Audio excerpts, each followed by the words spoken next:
खड्गे च सुरेन्द्रे च कौशिके पाद संस्पृशि निर्विशेष मनस्काय श्री वीरस्वामिने नमः। आर्हत वाङ्मय में कहा गया है, जहाँ लाहो तहा लोहो, लाहा लोहो पवड्ढई, दो मास कयम कज्जम कोडी ए विन निठ्ठियम। शास्त्रकार ने कहा है, जहाँ लाहो तहा लोहो, जैसे लाभ होता है वैसे लोभ हो जाता है। लाहा लोहो पवड्ढई, लाभ से लोभ प्रवर्धमान होता है, बढ़ जाता है। एक दृष्टांत का संकेत दिया गया है कि कैसे लाभ से लोभ बढ़ता है। शास्त्र में संकेत है दृष्टांत का। एक ब्राह्मण का बेटा युवक था और गरीब था, आर्थिक तंगी से परेशान था। किसी ने उसको सुझाव दिया कि तुम तो ब्राह्मण के बेटे हो, संस्कृत भी कुछ जानते होंगे, आशीर्वाद संस्कृत में कैसे देना जानते हो, या सीख लो। और फिर यहाँ नगर में हमारे जो नगर सेठ हैं, उनको सुबह सबसे पहले जो उठ करके संस्कृत में यो आशीर्वाद की भाषा सुनाता है, तो सेठ 2 मासा सोना दक्षिणा में, कोई ब्राह्मण होता है तो ब्राह्मण को वह उस बोलने वाले ब्राह्मण को दे देता है। तो तुम तो कभी जल्दी सबसे पहले जाए, उसके लिए बात है। सबसे पहले पहुंचकर जो आशीर्वाद की भाषा बोले उसको वे सेठ साहब 2 मासा सोना, वो अगर ब्राह्मण का बेटा हो तो दे देते हैं। तो तुम तो ब्राह्मण के बेटे हो ही, तो कभी सबसे पहले सुबह सुबह जाओ सेठ जी के पास, थोड़ा संस्कृत में ऐसे बोल देना, कल्याणं भूयात शुभम भूयात, कुछ ऐसा बोल देना। तो ठीक है। अब वह शाम के समय बैठा, फिर रात हुई कि सो जाऊं, आज जल्दी जाग करके मुझे सेठ जी की हवेली में जाना है।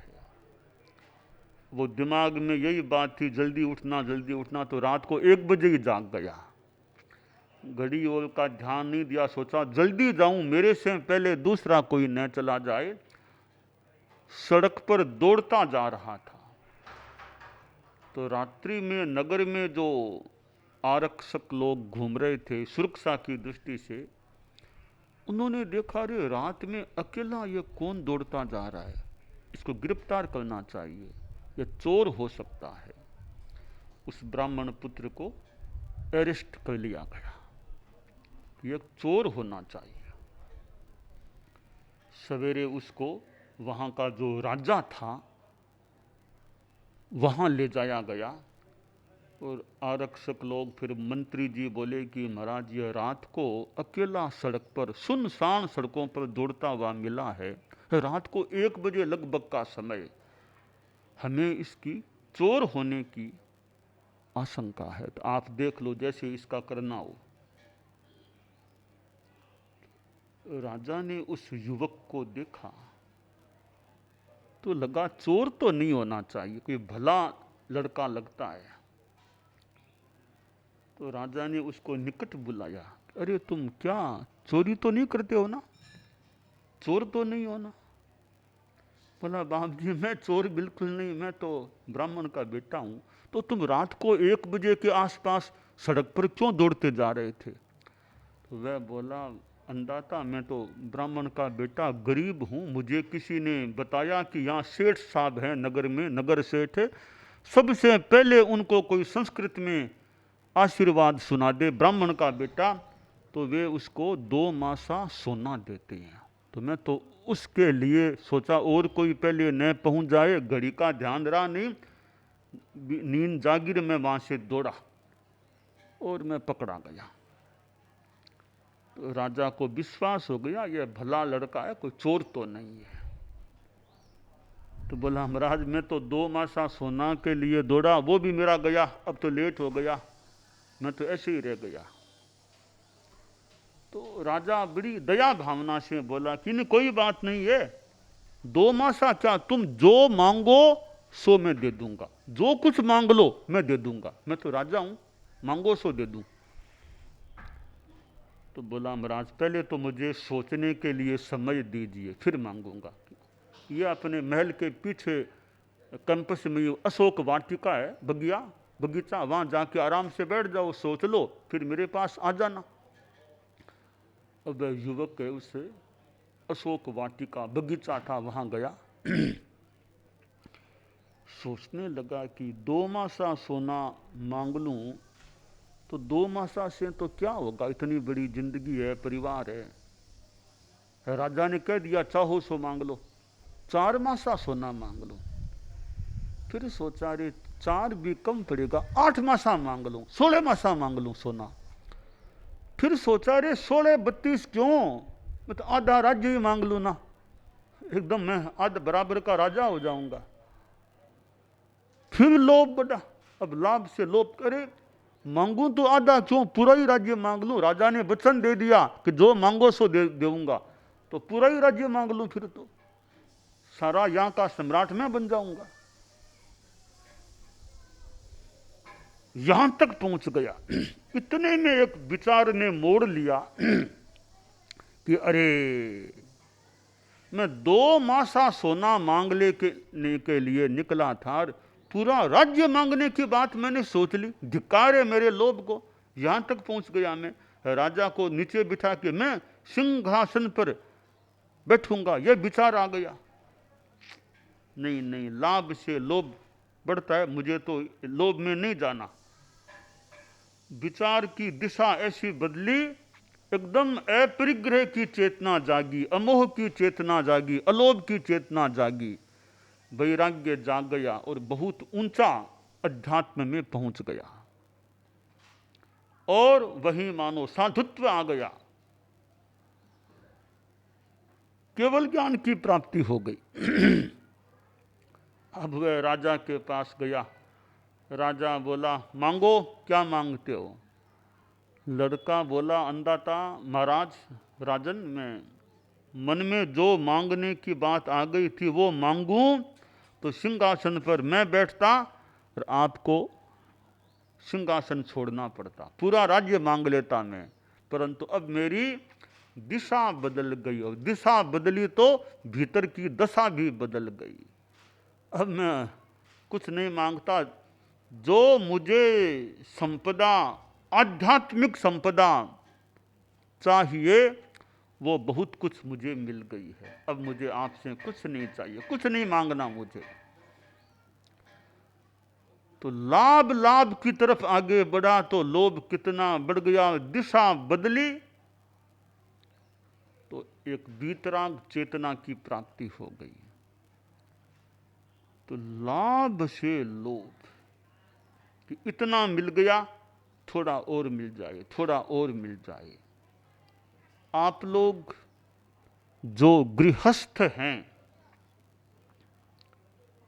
वे ध्यान दें कि आप गृहस्थ हैं तो मान लें परिग्रह का जीवन है, साधु तो अपरिग्रही, पर गृहस्थ तो मानकर चलें लगभग परिग्रह से युक्त होते हैं।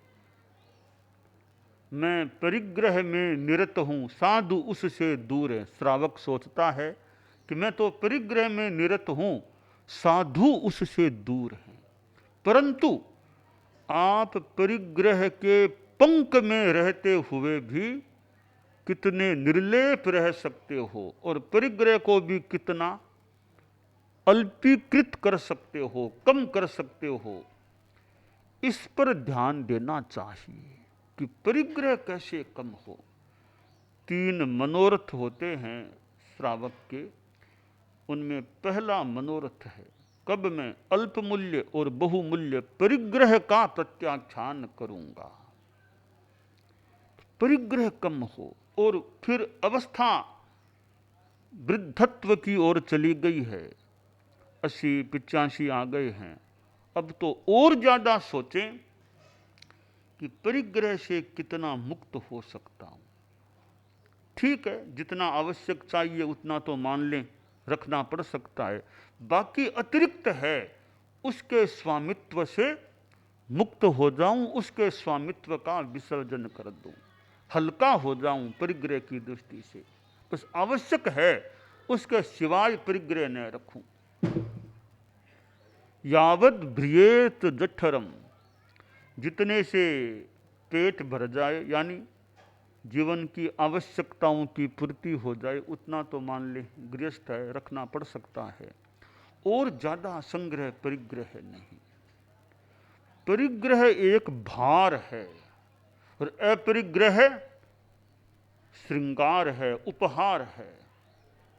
तो परिग्रह का भार कैसे कम हो।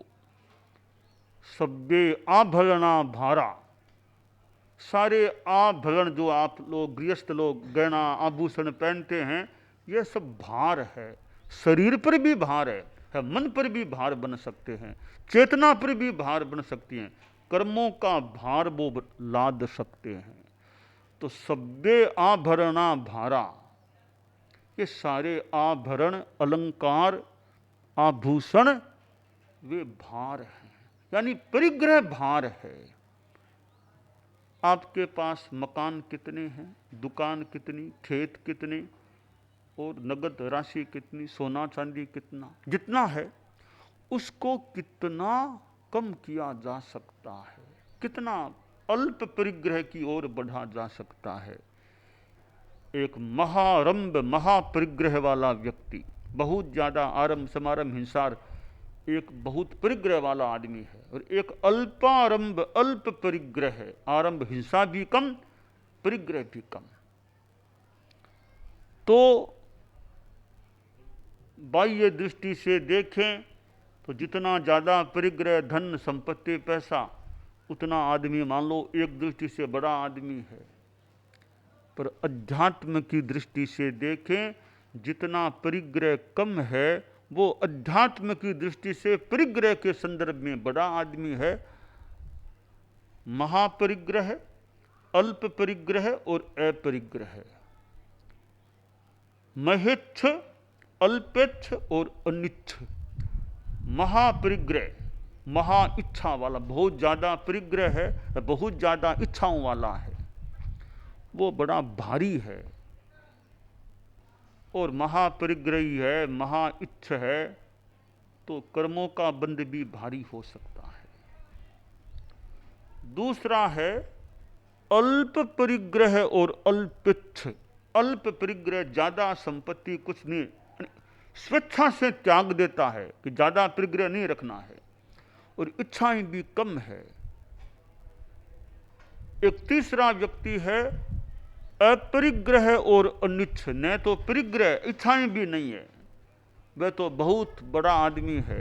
आप लोग जो गृहस्थ हैं, मान लें अपरिग्रह तो बहुत मुश्किल है, अनिच्छ होना भी बहुत मुश्किल है, तो फिर महापरिग्रह और महच्छ न बन करके कम से कम बीच वाली जो श्रेणी है अल्पेच्छ अल्प परिग्रह, इस श्रेणी में तो आप रह सकते हैं। तो कम से कम वो महापरिग्रह वाला पाप, महच्छ वाला पाप तो न लगे। जितनी भीतर में आसक्ति है वो भार लादने वाली, बंधन कराने वाली है। और बाह्य दृष्टि से भी परिग्रह कम, हल्का फुल्का जीवन हो, तो यह अलोभ की चेतना का विकास हो। लोभ का संस्कार अनादिकालीन है। लोभम अलोभेन हन्यात, अलोभ से लोभ का हनन करें। ज्यों ज्यों अलोभ का चिंतन करेंगे, अलोभ की अनुप्रेक्षा करेंगे, संतोष की अनुप्रेक्षा करेंगे और वैसा प्रयास भी करेंगे, तो लोभ की चेतना कृश हो सकेगी, कमजोर पड़ सकेगी, क्षीणता की ओर जा सकेगी। संतुष्टम यस्य मानसम, मन में संतोष रहे। जितना संतोष है आदमी बड़ा अच्छा, संतोष है उतना सुख है, असंतोष है तो दुख है। बस एक सूत्र है, एक कि संतोष है वहां सुख है, असंतोष है वहां दुख है। तो सुख हमें चाहिए तो संतोष और अलोभ के मार्ग पर आगे बढ़ना होगा। जितना लोभ के मार्ग पर आगे बढ़ेंगे तो दुख की ओर आगे बढ़ सकेंगे। अति लोभो न कर्तव्य है, अति लोभो न कर्तव्य है। अति लोभ, आप गृहस्थों के लिए माने इस बात को कि साधु को तो लोभ करना ही नहीं चाहिए, गृहस्थ को भी अति लोभो न कर्तव्य है।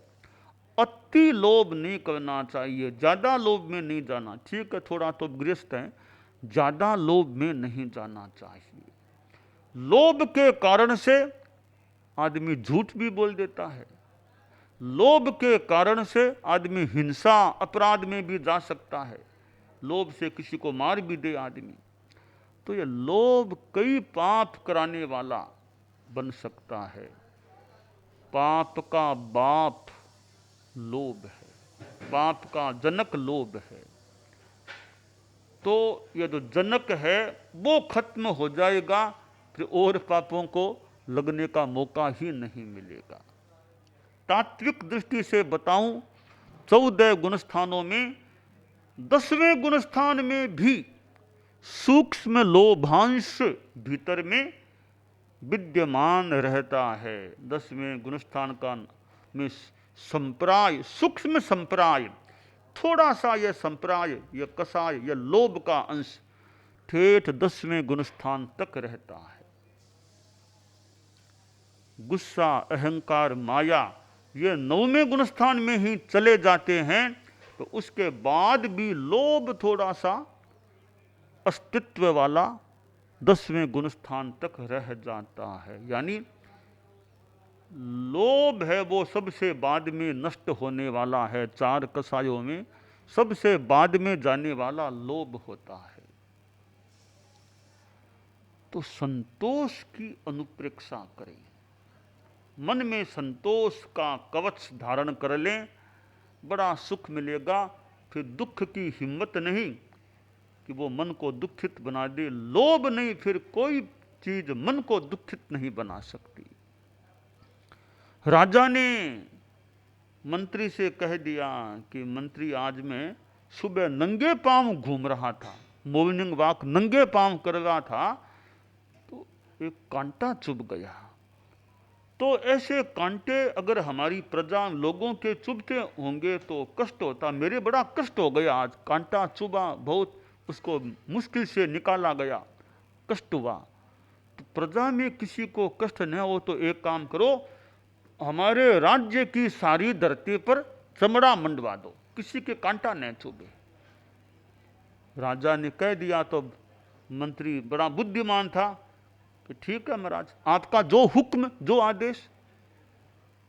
हाँ मंत्री, जल्दी करो, जल्दी जाओ और ये व्यवस्था का ध्यान दो, सारी धरती जो हमारे राज्य में है चमड़ा मंडवा दो। ठीक है महाराज, जा रहा हूं। मंत्री वहां से उठ गया, कुछ अफसरों की मीटिंग भी कर ली, बुला भी लिया। और इतने में राजा ने एक कर्मचारी से कहा, मंत्री को पूछो काम शुरू हुआ कि नहीं वो चमड़ा मंडवाने का। तो मंत्री जी आ गए, महाराज फरमाइए कि काम शुरू हुआ कि नहीं चमड़ा मंडवाने का। अफसरों को बुला लिया है, मीटिंग चल रही है, हाँ जल्दी काम शुरू कराओ। तो मंत्री बोला, महाराज काम तो शुरू, आपका आदेश है तो करना ही है, तो दूसरा एक काम और कर लूं।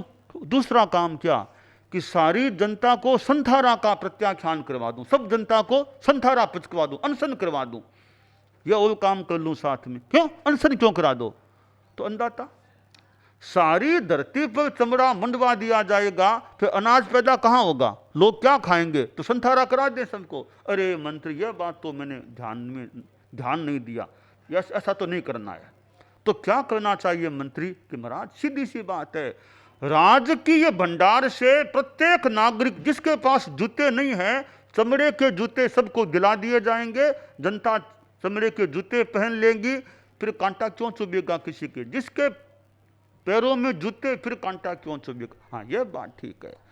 तुम संतोष का जूता पहन लें, फिर यह दुख का कांटा नहीं चुभ सकेगा।